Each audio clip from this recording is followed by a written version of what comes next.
Donc on va retourner sur la partie template. Donc je vais le laisser pour l'instant, après vous pouvez le supprimer. Je vous conseille toujours de laisser ce type d'information en bas de page. Et puis quand vous avez fini, que vous êtes sûr que tout est bon, à ce moment-là, vous supprimez cette partie-là, vous la mettez en commentaire. Bref, donc première chose, je vais faire donc la table des vidéos. Alors cette table, je vais la faire de façon un petit peu particulière, effectivement. Ok, je vais la faire un petit peu de façon un petit peu particulière parce que je vais faire des mises à jour avec. Parce que les enregistrements sont simples, autrement il faudrait faire des formulaires, des choses comme ça. Ce qu'on fera à la prochaine session, hein, on passera éventuellement par des modèles ou des choses de ce type-là pour avoir des formulaires un peu plus complexes, puisqu'on chargera des images, des choses de ce type-là. Donc cette table-là, donc je vais prendre une simple table bleue, et puis je vais y mettre une petite classe quand même bootstrap, donc table. Après, il y a plein de possibilités, évidemment, de mettre des différents types de tables, c'est pas l'objectif. Donc je vais faire un en-tête, un TID. Pour le TID, je vais faire une ligne, et puis pour chacune des lignes, je vais faire un titre. Donc le premier élément, c'est le titre. Donc qu'est-ce que je vais mettre? Je vais mettre le titre, l'année, la création, la modification, et puis des éléments d'action pour faire des mises à jour ou des suppressions. Donc ici, l'année. Ici, évidemment, je vais mettre créer et le. Ici, je vais mettre modifier le.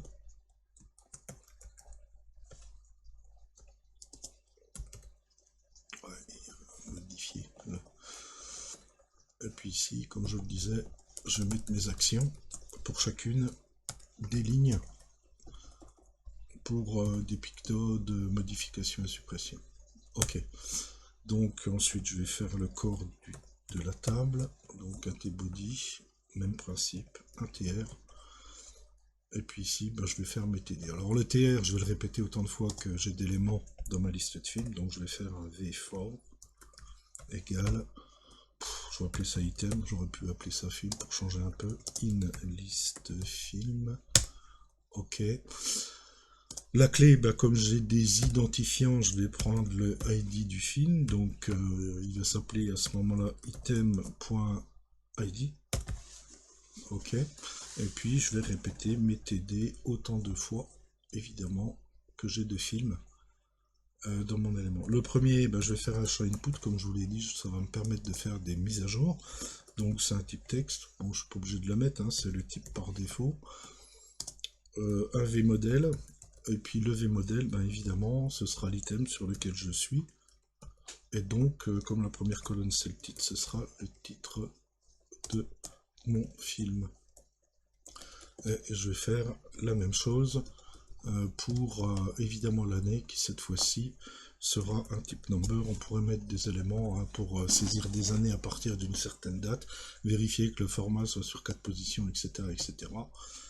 Logiquement, vous devriez savoir le faire, donc je vais pas le faire. Type number, et puis pour les autres, je vais pas m'embêter, puisque créer-le, je vais pas le modifier, hein, donc je vais pas mettre d'input, je vais simplement mettre les éléments affichés en consultation. Donc créer utide, et puis je vais faire la même chose pour la modification, donc updated. J'ai vu que j'avais oublié un i ici. Voilà.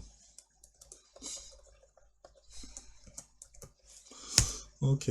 Et puis la dernière colonne, bah, ça va être en fait mes pictogrammes d'action pour la mise à jour et la suppression. Donc à ce moment-là, je vais faire un pavé avec une div. Je vais prendre une classe pour centrer mes éléments. Ok. Et puis ici, je vais mettre un petit a href pour avoir le pointeur de la souris qui se modifie quand je le survole l'élément. Voilà, puis à l'intérieur, ben, je vais mettre un petit icône ou une icône avec une fonte awesome. Donc FA, le premier ça va être FA-edit pour l'update. La taille FA-LG pour l'avoir en taille normale. Et puis je vais faire une petite marge de 1 autour de ce pictogramme. Je vais mettre un title quand même. J'aurais pu mettre un alt, le title suffira. Mettre à jour. Et puis c'est tout pour le moment. Donc je ferme ma balise et puis voilà. Ok. Je vais recopier ça. Et puis je vais faire la même chose pour un pictogramme de suppression. Donc je vais prendre la poubelle, elle s'appelle trash, avec les mêmes caractéristiques. Et puis évidemment, le titre ce sera supprimé. Ok. Et normalement, ça devrait être bon. Je sauvegarde ça. Je regarde ce que ça donne. Et puis bon, j'ai une table avec des éléments que je peux mettre à jour, hein, évidemment. Différents types. Hein. Bon, j'ai mis du number, hein, c'est 79. Alors je vais rafraîchir comme ça, pof. Et puis ici, bon, vous voyez les pictos, ils sont couleur de lien. Donc je vais changer ça. Je vais mettre un style ici. Pour les balises de type A, un style scope, puisqu'il s'appliquera que sur cet élément-là. Et ici, je vais dire, je vais les mettre en couleur black.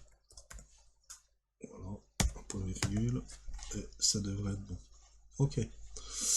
Donc voilà.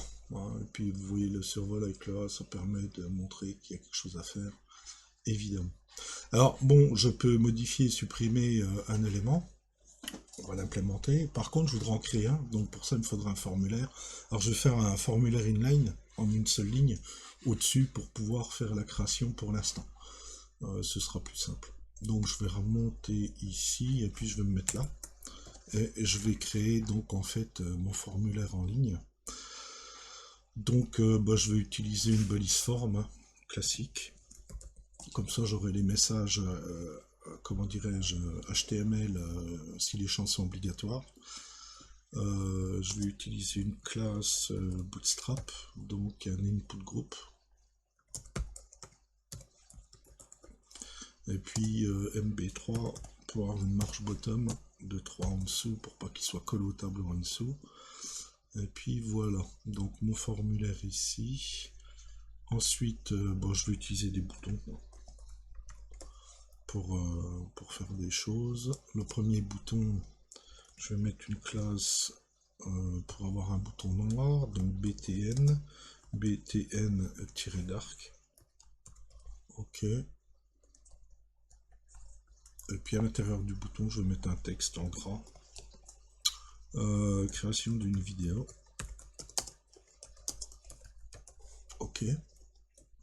Et puis ensuite, je vais mettre les éléments de mon formulaire. Donc je vais changer de classe, puis je vais utiliser à chaque fois des divs.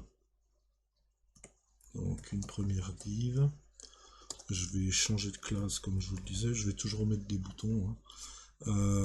Je vais mettre un BTN avec un BTN Success pour changer de couleur.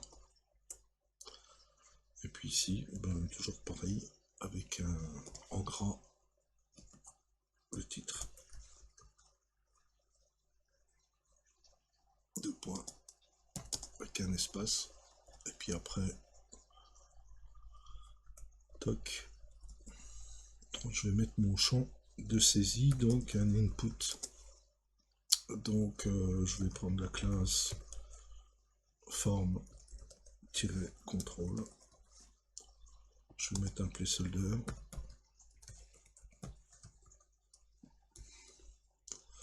Mettre titre tout simplement. Et puis je vais dire qu'il est obligatoire. Donc là c'est juste la création du formulaire. Je vais faire exactement la même chose pour l'année. Donc je vais recopier ça. Donc ici je vais mettre année. Donc le type, comme pour les lignes, c'est du number. Forme contrôle, et puis ici, je vais mettre année de sortie, par exemple, en placeholder. Mettez ce que vous voulez. Et puis en require. Et enfin, évidemment, il me faut un bouton de soumission. Hop là. Donc, je vais changer de couleur aussi. Je vais prendre la même classe que ça.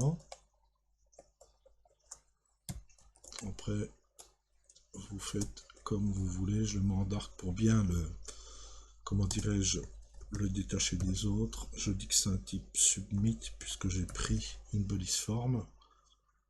Et puis ici, je vais mettre un petit pictogramme, donc font au somme, avec une classe, donc FA. FA plus circle, pour un petit plus en cercle. Je ferme ça, ok, et j'ai mon bouton, la fin de mon formulaire, et normalement, ça devrait être bon. Je sauvegarde, j'ai pas d'erreur, et puis je regarde un petit peu ce que ça donne. Bon, ok, et puis ici, l'année de sortie, donc du numérique, et puis un pictogramme plus pour pouvoir l'ajouter, évidemment, à ma base de films sur Pocket Base. Donc maintenant, il suffit d'implémenter tout ce qui est création, modification et suppression.